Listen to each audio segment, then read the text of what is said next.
morning, Earthlings. Welcome back from the weekend. Hope you had a good time. Let's see what we got going on today with our space weather. This is a whole compilation called Cosmic Weather. Space weather is the first thing we check. Our solar wind is 339.1 kilometers per second. Move down here, we look at what our planetary K index is. We could see we've increased to a 3. Looks like it's going to stay steady here at a 3 for the next 24 hours. Remember, it's a scale of 1 through 9, so 3 is not high on the scale by any means, but it's higher than a 1, and we are staying steady in this, so just something to be aware of. We don't see any coronal holes, at least nothing facing our way, and chance for flares are very low. 15% chance we can get an M-class flare, only about a 1% chance for an X-class, and geomagnetic storm activity is pretty low as well. If you're in the higher latitudes, 15% chance you might get some activity. Alright, and we saw what else we got here. Yesterday, Curiosity landed. I'll get into that a little bit later. Alright, astrologically, we are still dealing with the same sun sign. We're going to be for a little while yet, a couple more weeks, and that is the sun sign of Leo. Leo's a fire sign. Fire signs deal with creativity, ideas, imagination,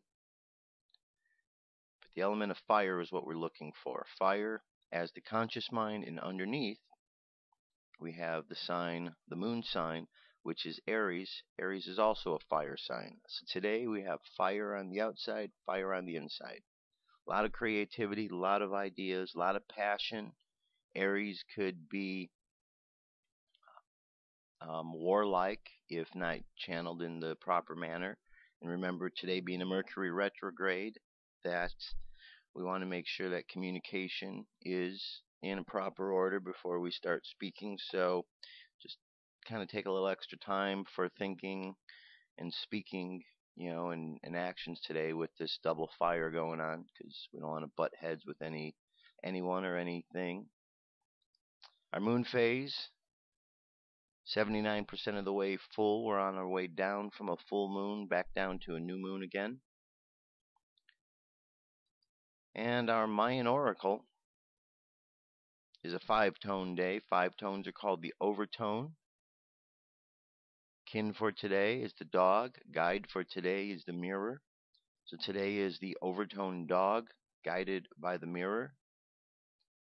The phrase for today is, I am power in order to love, commanding loyalty. I seal the process of heart with the overtone, tone of radiance. I am guided by the power of endlessness. And on the Gregorian calendar, it is Monday, the 6th of August, 2012. Alright, we are moving right along in the year. First piece for today, I'm going to jump over to 9/11. This is called What Happened to Building 7. What happened to Building 7? If you've been watching long enough, you know. But for those who don't, here we go. And for a refresher course for everybody else, here we are. Some people appear to have known the imminent future on that fateful day. FEMA had arrived in New York on Monday night, ready for a bioterror drill. Spokesman Tom Kenny to Dan Rather. To be honest with you, we arrived on late Monday night and went into action on Tuesday morning. And not until today did we get a full opportunity to work the entire site other than the spot at Church and Day to which we were deployed.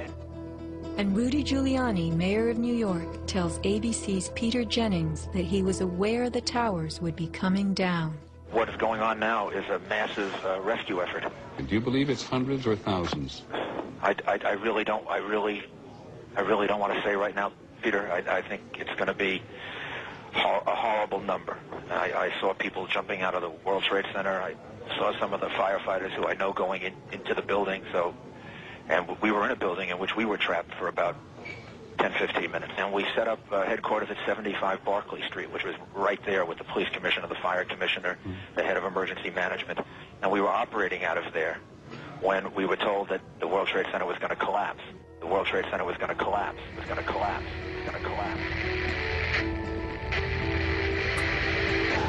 Similarly, Larry Silverstein, new leaseholder of the World Trade Center, regretfully declared that a decision was made to pull Building 7 by the end of the day, the last structure added to the World Trade Center complex. Let's hear Mr. Silverstein's actual words, delivered for our benefit in the 2002 PBS documentary, America Rebuilds. I remember getting a call from the fire department commander telling me that they were not sure they were going to be able to contain the fire. And I said, you know, we've had such terrible loss of life. Maybe the smartest thing to do is pull it. And they made that decision to pull, and then we watched the building collapse.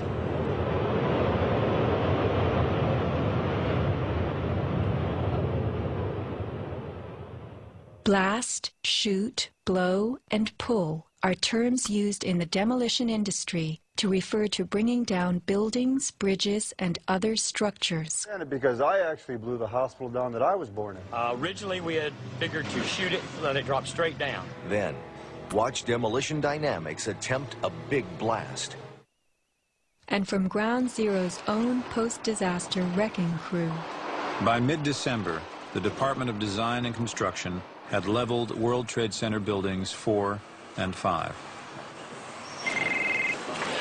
Hello? Oh, we're getting ready to pull building 6.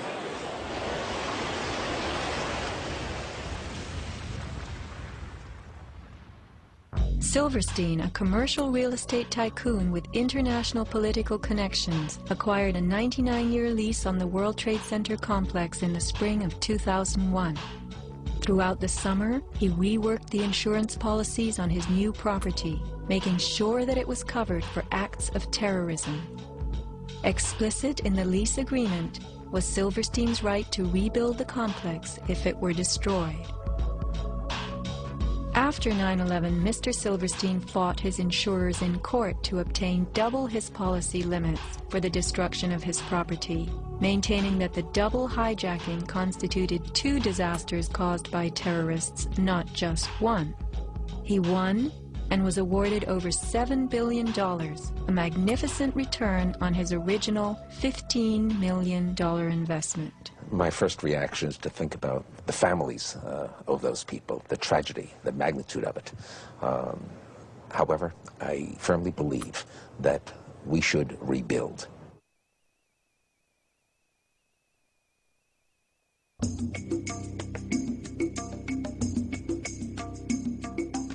Just in the last few seconds, another building, building number 7, one of the buildings in support of the World Trade Center towers, has collapsed. World Trade 7, functioning as the command center for the complex, housed giant diesel backup and oxygen systems, the mayor's protected emergency bunker, and offices for the CIA, Secret Service, Department of Defense, and Securities and Exchange Commission. Its other tenants were insurance companies, brokerages, and banks. No plane hit Building 7, but at 5:20 p.m. on September 11th, it collapsed in a heap on the ground. Some damage to Building 7 is said to have been caused by debris from Tower 1. Though this New York Times article tells us Building 7 burned like a giant torch, the only visuals that exist are of unidentified smoke and a few small fires. Compare this to the wallop sustained by World Trade Center 3, 4, 5, and 6. Positioned right below the towers, damage to the surrounding World Trade Center buildings was infinitely worse. Still, the structures held up. But somehow, rescue workers knew that Building 7 would fall. You hear that? Keep your eye on that building. It'll be coming down soon. A 47-story skyscraper, Building 7 folded neatly in 6.5 seconds, a textbook descent right into its footprint. Silverstein Properties now tells us that its owner was referring to the team of firefighters inside the building when he spoke of the decision to pulling the firemen out of harm's way. However, there were no firefighters in Building 7, according to FEMA, NIST, and Fire Chief Frank Fellini. They were ordered out at 11:30 that morning. 6 hours later, the building came down. You know, we heard this sound that sounded like a clap of thunder. Turned around, it looked like there was a shock wave ripping through the building, and the windows all busted out, and, you know, it was horrifying. About a second later, the bottom floor caves out, and the building followed after that. Radio host Alex Jones notes the mark of a classic implosion. This is a photo taken 1 second into Building 7's collapse. Notice the crimp. If we look at other controlled demolitions, we see that they first blow one of the central columns so the building falls in on itself. If you don't do this, the building falls outward and can damage surrounding structures. Building 7 had a classic crimp or wedge. Its central column was blown out first, so it didn't structurally damage buildings just a few feet away from it. Remember the mayor's emergency bunker? Ensconced on the 23rd floor of Building 7, it was retrofitted with superglass, water, oxygen, and its own generator. But Mayor Giuliani chose to find emergency shelter elsewhere on September 11th. Why Building 7? Even the media and its experts were confused. The History Channel interviews structural engineer Ramon Gilsans, who points out the obvious crimp and even speaks of the implosion. Engineers are not just focusing on the Twin Towers. The most disturbing structural event was not that the Twin Towers fell, but that Tower 7, ignited by flying debris, fell due to fire alone. Building 7 was a steel frame building, and is the first steel frame building that has collapsed due to fire. The failure of the building was an implosion, so it failed completely different than Towers 1 and 2, in which the floors failed first. Why Building 7? Let's ask the question again. As the WTC Command Center, was it the hub for the 9/11 plan? Also, in 6.5 seconds, lost forever were thousands of SEC case files on corporate fraud, including those relating to the notorious activities of giants WorldCom and Enron. A few indictments for stock fraud, but what of the $70 billion California electricity swindle? It disappeared. This is the UFO News with Joshua Poet. All right, Dirk, thank you very much. This is the UFO News. I have 7 stories for us today. Let's get going. First story. This comes to us from UFOsightingsdaily.com. This was Sun. UFO orbiting the Sun on August 4th. All right. First noticed by Russian scientists many years ago, but NASA continues to not acknowledge the findings. NASA believes if you ignore it, so will the citizens. Okay, let's see what we got here. Alright, these anomalies around the Sun. So let's see what we have here. Okay, we see one right down there.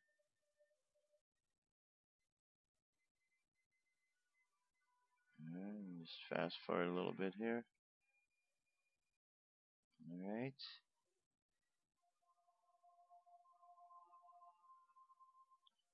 Okay, we've seen these kind of things before.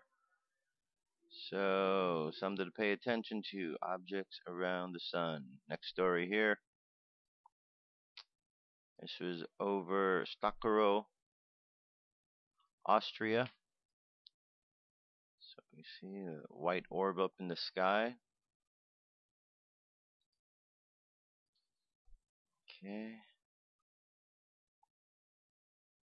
There we go. Orb in question. Big bright white orb. Making its upward ascent. Alright, white orb in Austria. Over in, let's see what we have here. Alright, this one is over Colombia. That's what we have here.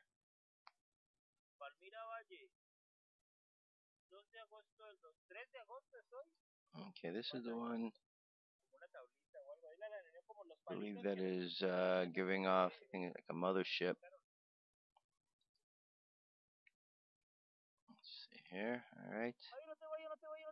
There we go. We got some nice blinking going on with this one.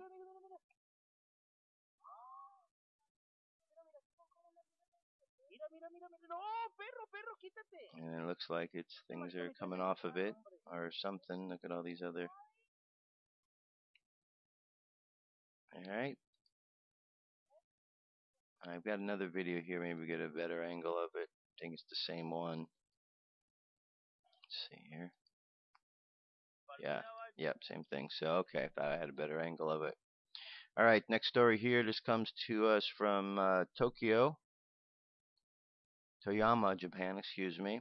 And this is hovers, or you got a white orb. Alright, let's see what we have here. The orb in the background here.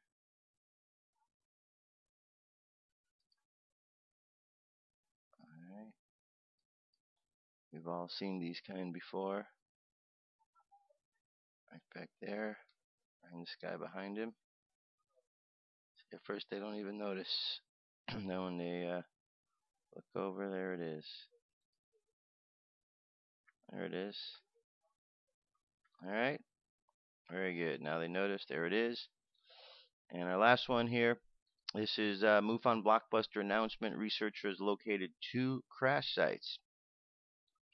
This just came out the other day at the MUFON conference. The Orlando Paranormal Examiner reported today that MUFON's director, David McDonald, has made a Blockbuster announcement this afternoon. MUFON claims that researcher Harry Drew is convinced that he has located 2 UFO crash sites in the region of Kingman, Arizona. Drew said it was a triangular radar fix running at full boosted power that brought down the craft in 1953. According to Drew, military personnel quickly retrieved the cleaned up the wreckage. The archaeologists and historians apparently included photos of the sites in his presentation, as well as presented information contradicting past accounts of the case and alleged crash. This is a departure from the contradiction of information that was originally presented by Raymond Fowler, who first broke the details in 1973. Fowler claimed that his information was from Franz Warner, who later identified to be Arthur Stansel. Stansel was employed by the Air Material Command at Wright-Patterson Air Force Base in Dayton, Ohio. He had graduated from the University of Ohio in 1949 with a mechanical engineering degree and later tested aircraft engines for the Air Force. So there you go, big announcement by MUFON, and more and more information comes out, more and more gets released. This is getting closer to a time of disclosure, as you can tell by all of the different announcements and stuff that continue to come out. So one of these days, I'll be right back. What if our government was responsible for some of the greatest crimes against this nation? Would you really want to know? These are big questions, but these questions deserve answers. It's time to demand the truth. People shouldn't be afraid of their governments. Governments should be afraid of 9/11 was an inside job. Kennedy was killed by the CIA. Jimmy Carter saw UFO. Answers to secrets you need to know. So wake up, wake up, wake up, wake up. Wake up, wake up, wake up. Wake up, wake up, wake up, wake up. Wake up, wake up, wake up.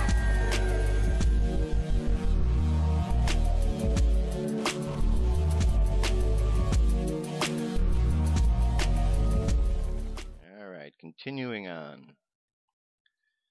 So, this last weekend, the 4th, was the date that was the big excitement about the Olympics, and was there going to be a landing that was going to take place? I read to you the channeled message last week.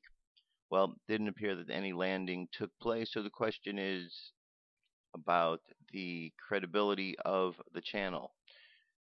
Why did the information come through as such? Why was it shared, and why are so many people believing?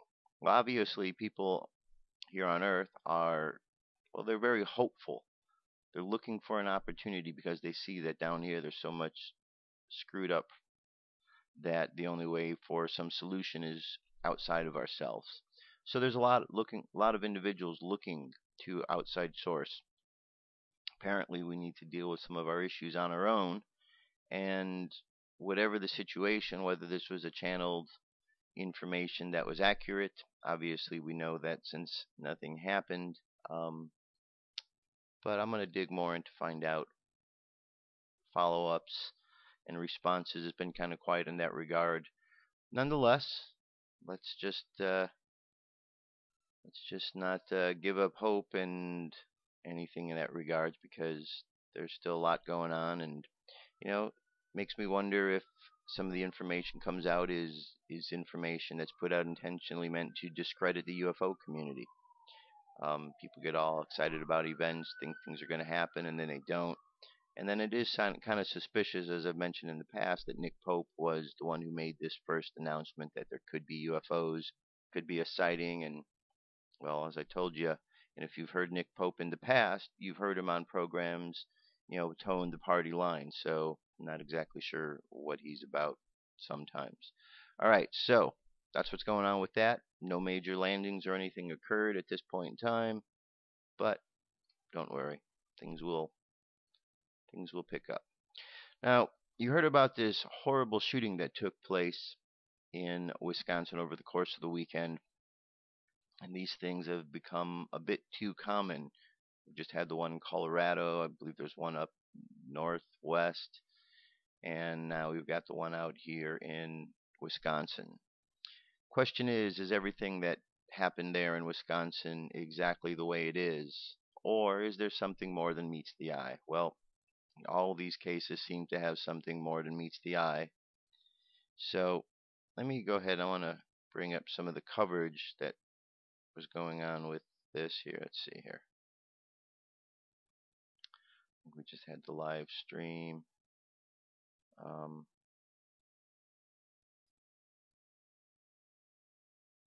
To all the different.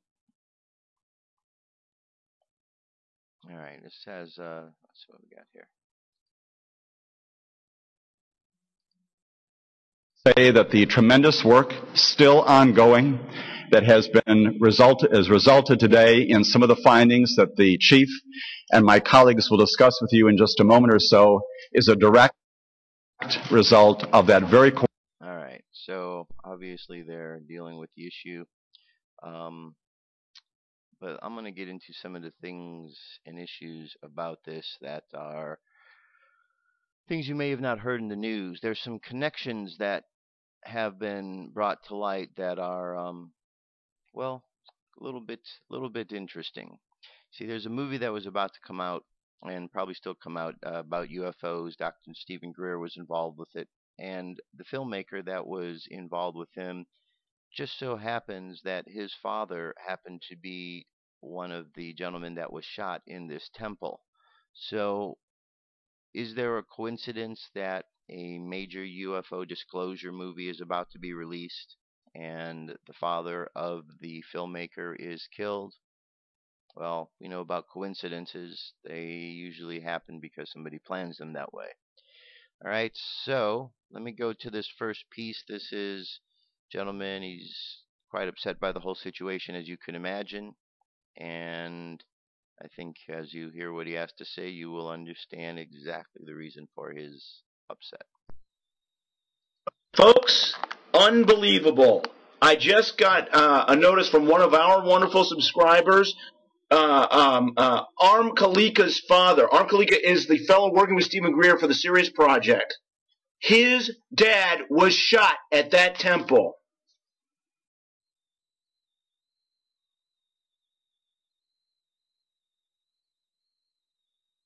I'm sorry. What else do you need? Unacceptable. Unacceptable. You know, it's just a coincidence, right? The #1 disclosure movie of all time, people funded, is about to come out. It's fully Kickstart funded. Your government just purposefully, after threats, whacked the director's dad. What else do you need? Bloody footsteps leading to the Pentagon? What do you want? They threatened this man for months for doing this film. They probably told him a family member close to him would be killed. He chose to keep going. The Illuminati, one thing's for sure, once they threaten, they follow through. They killed this man in cold blood and took at least 6 others with him. Why? He wanted the truth to come out. John Lear, CIA pilot, talks about the standard NSA, NRO, CIA alphabet wanker soup procedure for keeping people's mouths shut and information compartmentalized. He says, we know that you will one day at a bar have too much to drink and you'll shoot your mouth off. We will not do anything to you, John. But what we will do is kill, your daughter, your son, your pets, your wife, your mom, your dad. We won't hurt you, though. This bullshit is documented in the Disclosure Project. Okay? See the sick Nazi Illuminati irony here? See how sick and evil these people are? They must be executed. They must be found and executed. No mercy. None. Unacceptable. And you know the media will not say a damn word. You know. Tell somebody. All right. So, upset with obvious reason. Obvious reason. Now, little information here. Shooter identified as Wade Michael Page. Sources familiar with the Oak Creek shooting investigation identified the shooter as Wade Michael Page, 40. According to the sources, he served in the Army for several years and was assigned to psychological operations, or PSYOPs. PSYOPs, that's what they run on the American people. PSYOPs on the American people. So we got a soldier who was involved with PSYOPs, was involved with this operation. Nothing suspicious there. Oak Creek police said, John Edwards said Monday, according to Oak Creek police that would not release the name of the shooter until 10 a.m. He said the suspect only lived in the area for a short time and is a military vet. We've gotten a lot of tips. We're trying to determine a motive. So, we've got something suspicious already in his background. Military psyops. Okay. Now, continue on. Right here. This is from Barnhart.biz. U.S. Army warning. Wargaming. Okay, now. Tried to tweet this, but the website in question, smallwarsjournalism.com, calls it all tweets to go to the homepage. Please spread and repost this. It needs to be seen by as many people as possible.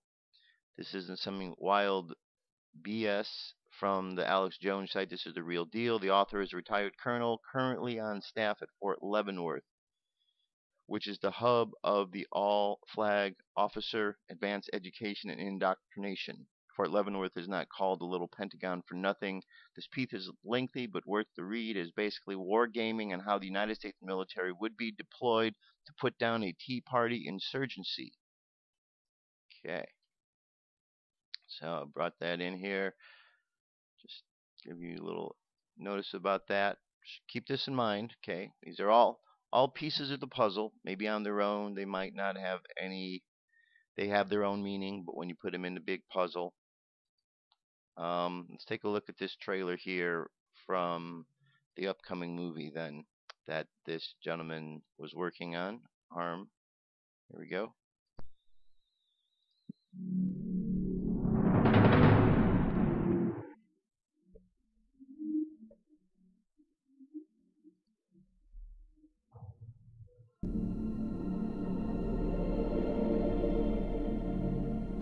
people need to understand is the secrecy around UFOs and extraterrestrial intelligence really has nothing to do with ETs. It has to do with humans and the power that is resting in large corporations and financial interests that do not want you to know the truth.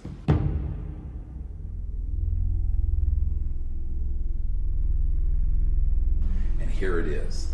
The truth is that not only are we not alone, but that for 100 years, the advanced sciences and technologies dating back to the time of Tesla, Faraday, T. Townsend Brown, and others have had technologies that would liberate the world from the slavery of our current macroeconomic system. We were impressed when we came upon Dr. Greer and his brilliant team. They've been working on groundbreaking ideas over the past decade and pushing a truth that not many people either know about or are scared to discuss. So we thought to ourselves, this is a ripe topic to document and expose in a film. After contacting Dr. Greer, we found out he had bigger and better plans. This is a film that is the culmination of 22 years of research and discovery and journey in space and time and consciousness. And it's going to be the most significant release of information on the UFO subject and new energy that has ever occurred. The documentary film is just the tip of the iceberg, but it's a crucial step towards moving forward in finding new technology and lifting the veil of secrecy blinding the masses. There's a lot of talk about 2012. Well, this is the year for this to happen. But it isn't about the end of the world. It's about the end of an old and corrupt order in the world and the beginning of an entirely new civilization on Earth. And that civilization on Earth will be one that has free energy, abundance, social justice, and interplanetary capabilities. We need all of your support. The main corporate media will not cover this story. Not even places like NPR, or PBS, or BBC. This is why we, the people, are going to make this film. The internet is our home. Each person is going to co-produce this with us. It'll be funded by all of us together. It'll be distributed by all of us together. We want to have 1,000 screenings, events, and premieres. But this is an undertaking that requires a large group of people. So please spread the word. I hope you will help us. I hope you will join us. I hope you will network this information of this campaign to raise the funds for this film to everyone on your email list, every organization you know, because the time, frankly, is short. Everyone on Earth knows that we cannot live with 7 billion people burning oil and gas and coal. Most of the public know that we're not alone and that the UFOs are real. More than half the public know this. And yet, what are we doing about it? Our State Department isn't making peaceful contact, so we must. Our Department of Energy is not funding non-classified projects dealing with these science and technology, so we must. And certainly, the Pentagon is not disclosing this information, and therefore, we must. So this returns this whole issue to perhaps where it should be, and that's us, we the people. And not just the people of America or of Europe, but of Africa, and India, and China. Every man, woman, and child on Earth has a stake in this. The disclosure of this information will enable us to move forward as a people with all the science and technology that we need to have thousands of years of abundance and peace on this planet. This is really what this is about, and I hope you will help us. Thank you very much.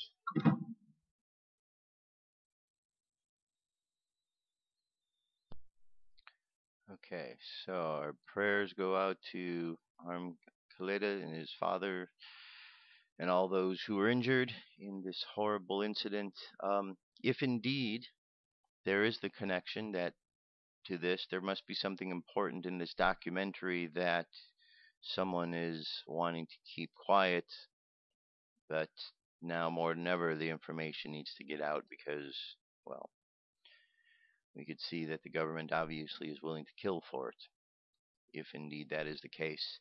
All right, false flags. They happen on the American people more times than the American people realizes. As a matter of fact, most of the time Americans don't realize these false flags happen against them. So because Americans don't realize, then they happen again. And then they happen again.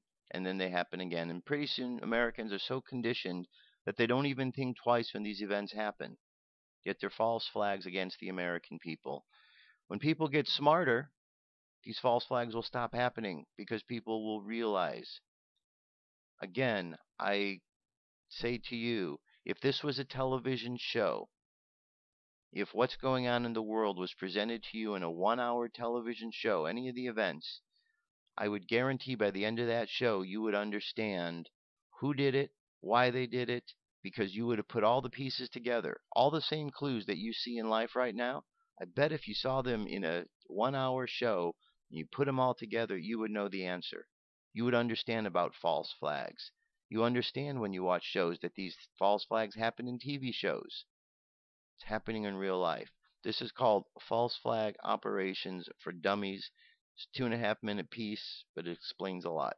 Here we go.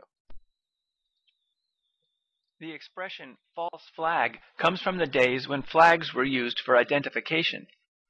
For example, when a pirate ship disguised themselves by flying a British flag, they would be described as flying a false flag. Today, the expression is used to describe an event that is designed to appear to be the work of somebody else. For example, in 1946, a group of Arabs set off explosives inside the King David Hotel in Jerusalem. The British quickly realized that the Arabs were Zionists in Arab clothing.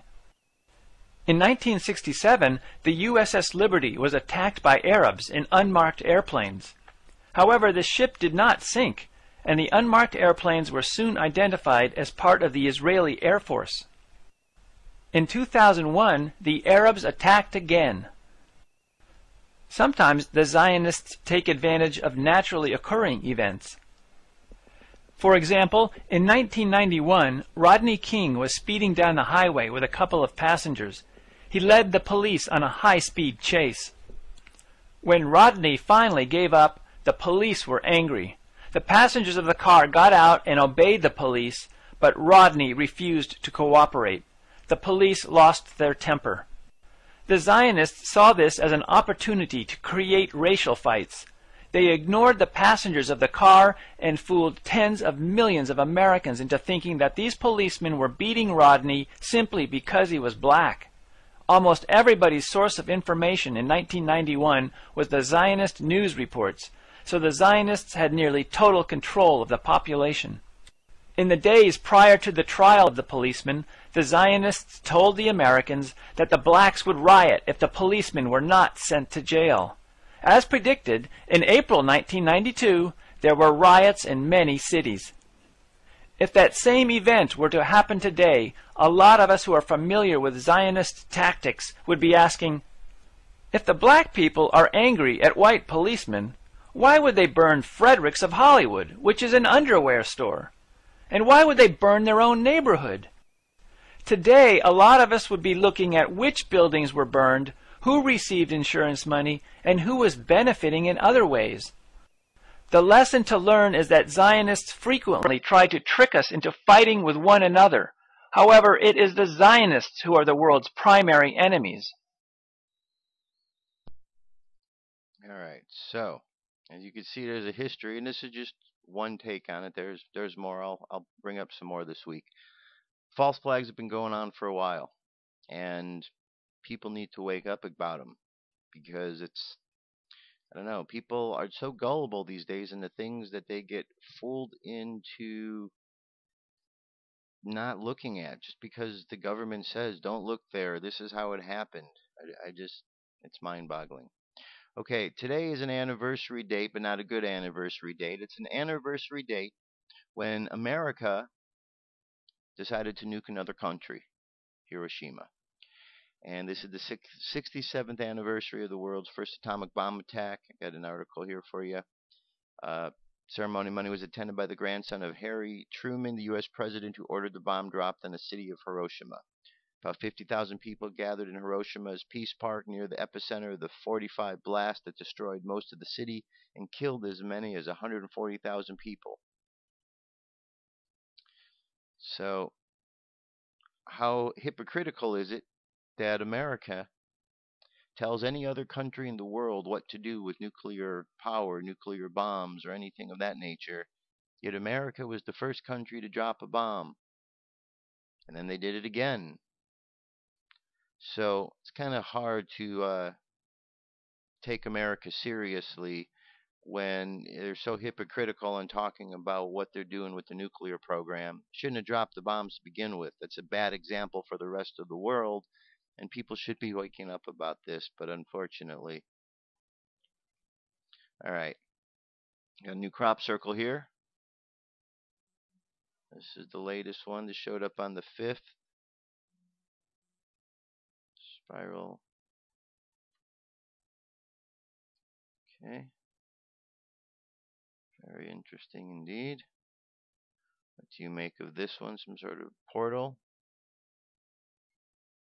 We've all seen the spiral in the sky before. Is this representative of one of those types of spirals? A gate? Stargate maybe? I don't know. But check it out. Look at it. See what you think. Alright. Very last thing we're going to do before we meditate today is Napoleon Hill. I'm going to go back to Napoleon Hill because I think Think and Grow Rich and the information he presents is pretty solid information. So I played up through parts 5. I'm going to just continue on. Today's part 6 is called Self-Discipline. These are all qualities that will help to succeed in life. Here we go.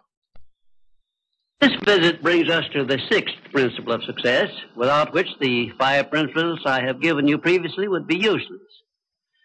It is the principle of self-discipline.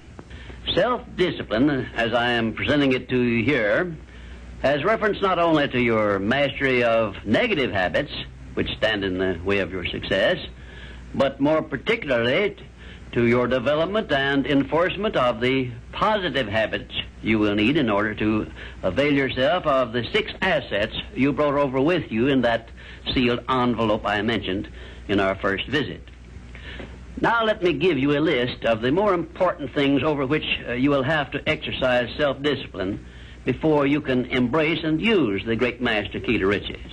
1, you will have to gain mastery over your tongue by acquiring the habit of thinking first and then speaking after you are sure that what you say will benefit you and not injure others. A loose tongue often is one's greatest liability. 2, you will have to exercise self-discipline in mastering the common tendency to strike back at those at whom you have a cause, real or imaginary, for a grievance. You must remember that everything you do to or for another, you do to or for yourself, because your every thought and every act which benefits or injures another person comes back to you in kind, greatly multiplied. So, if you feel that you must slander another person, do not speak it, but write it. Write it in the sands near the water's edge, then move away from it until the tides have flown. 3, you will have to exercise self-discipline over all of your emotions, particularly your emotions of love, hate, fear, and sex. These are the big 4 of your emotions, and they can make you or break you according to the extent of discipline you exercise over them.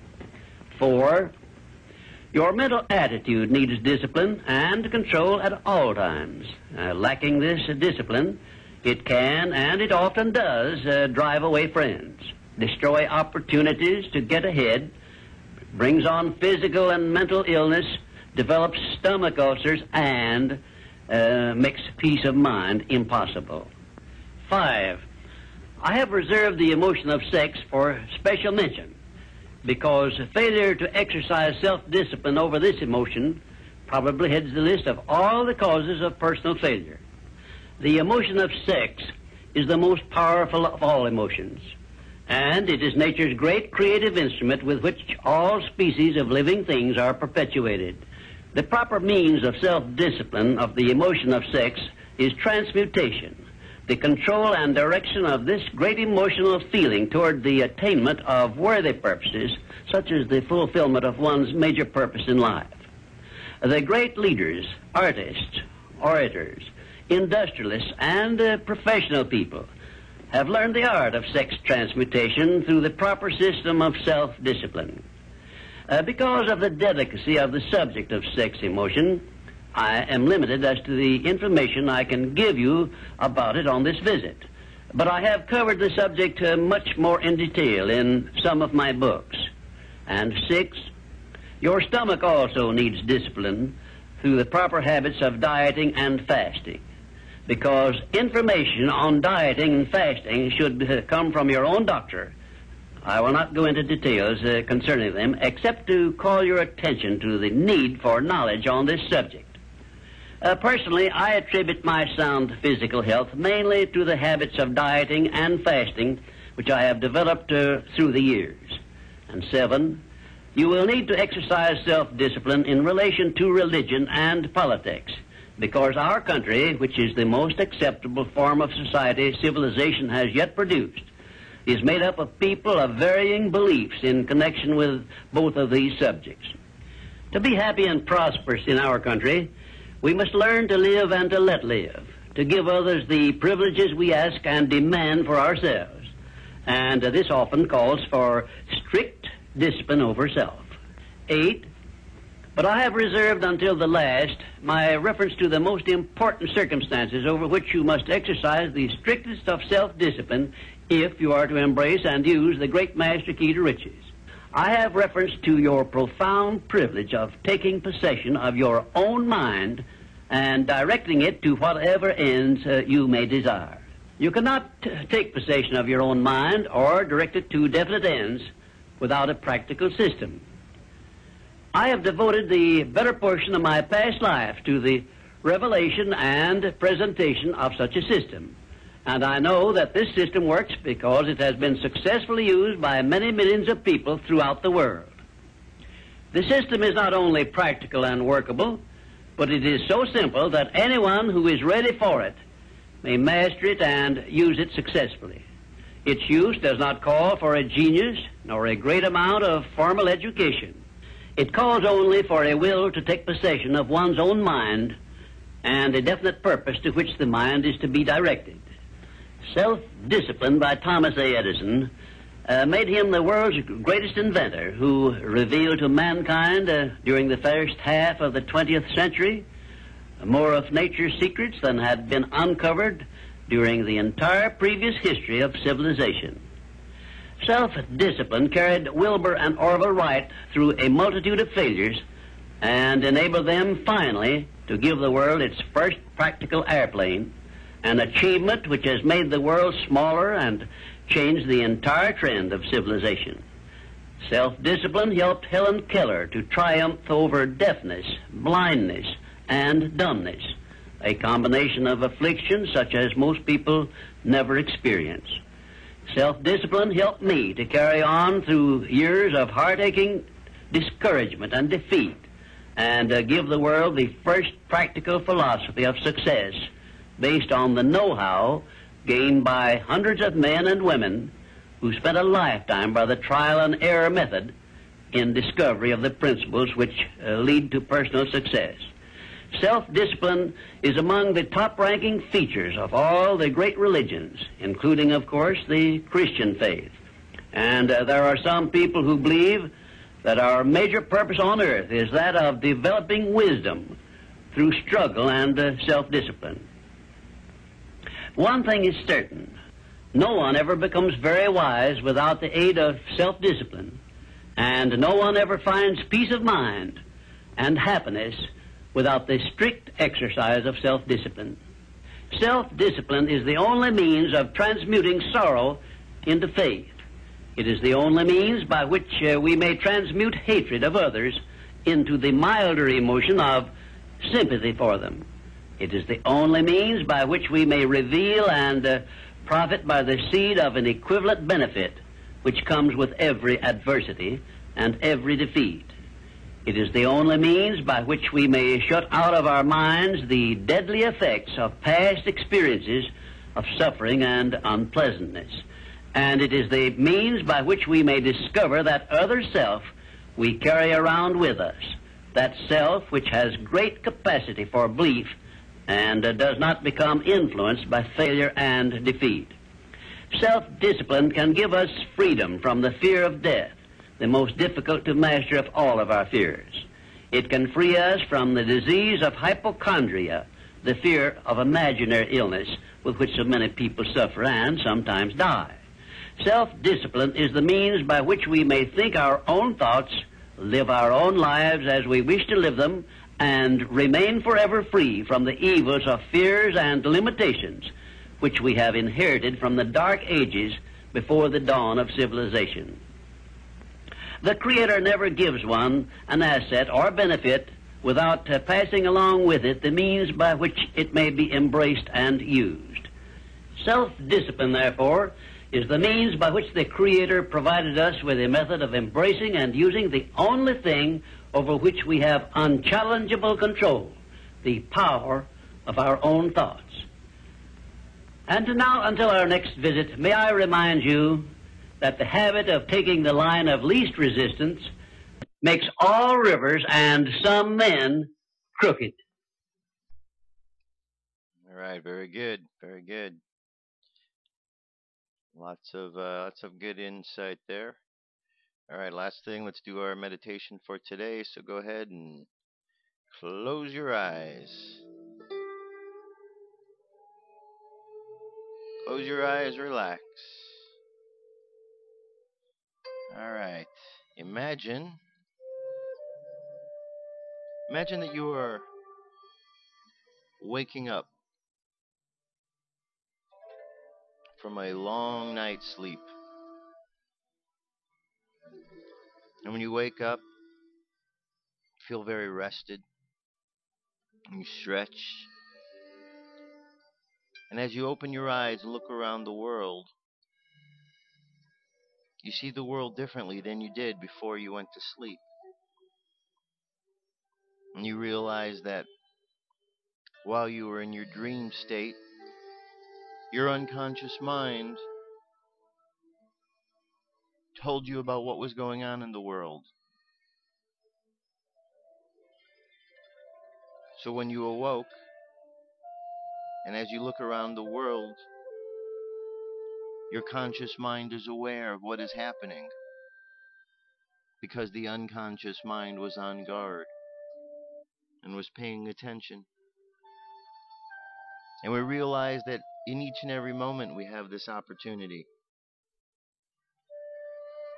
Because as we go into the world, we look at the world through our conscious mind and our unconscious mind. And when we allow these two to come together in synchronicity, we find ourselves in peaceful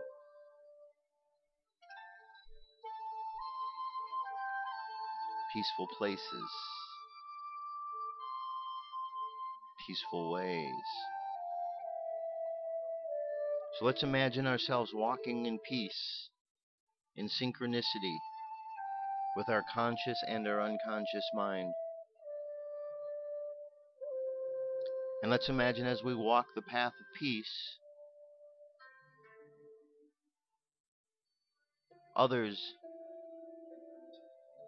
follow our examples.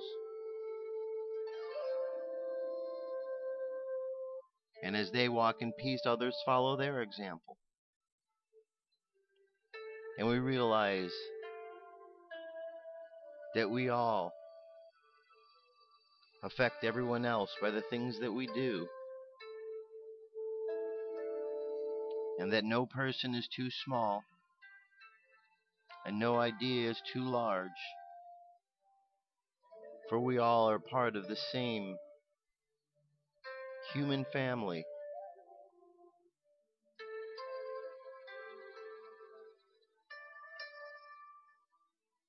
And as we share and we grow and we learn together in synchronicity,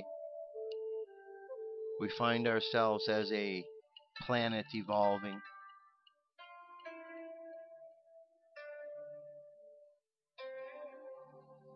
And as we evolve, We understand that the nature of our existence is to evolve. And being in synchronicity with our purpose puts us more at ease. So as we go through the world today, walking the path of peace, let us just hold that idea in our heart and let that be enough to walk the path of peace. Let's bring our energy and attention back to the present moment on the count of 3. 3, coming back to the present moment filled with confidence. 2, coming back to the present moment filled with faith. And 1, coming back to the present moment happy, healthy, and whole. Happy, healthy, and whole. Alright, that's it. We've made it through another show. Another prayer meditation. Thanks for being here again. Just keep paying attention to what's going on in the world. There's a lot of stories. There's a lot of information. There's a lot of rumors out there. We need to be able to discern one thing from the other. So the only way we're going to do so is we keep paying attention and we keep learning from the things that we experience so we can keep growing. That's it. I'll be back tomorrow. Have an awesome day. I'll talk to you soon. Peace. I'm out of here.